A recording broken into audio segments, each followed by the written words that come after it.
அண்மை செய்தியை பார்த்துக் கொண்டிருக்கிறோம். ஈரோடு அருகே நசியனூரில் காரில் ரவுடி ஜான் நேற்று வெட்டி கொல்லப்பட்ட சம்பவத்தில் அந்த கொலைக்கு தொடர்புடைய மேலும் இருவர் தற்போது ஈரோடு நீதிமன்றத்தில் சரணடைந்திருக்கிறார்கள். அது தொடர்பான அண்மை செய்தியை பார்த்துக் கொண்டிருக்கிறோம்.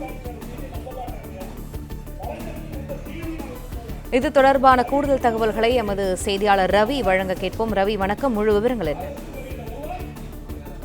ஈரோடு மாவட்டம் நசினூர் அருகே சேலம் கோவை தேசிய நெடுஞ்சாலையில் சேலத்தைச் சேர்ந்த ரவுடி ஜான் என்பவரை 10 பேர் கொண்ட கும்பல் வெட்டி கொலை செய்து தப்பிச் சென்றது. இதில் தப்பிச் சென்ற போது சதீஷ், பூபாலன், சரவணன் ஆகிய 3 பேரை காவல்துறையினர் துப்பாக்கியால் சுட்டு பிடித்துள்ளனர். மேலும் இந்த கொலை சம்பவம் தொடர்பாக சேலத்தைச் சேர்ந்த அழகரசன், சேதுவாசன், சிவக்குமார் மற்றும் பெரியசாமி உள்ளிட்ட 5 பேரை காவல்துறையினர் பிடித்து தற்போது விசாரணை மேற்கொண்டு வருகின்றனர்.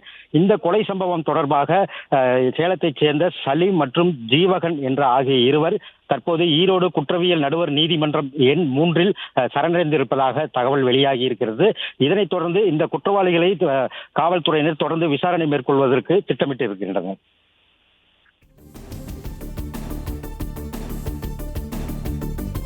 நன்றி ரவி, விரிவான தகவல்களுக்கு.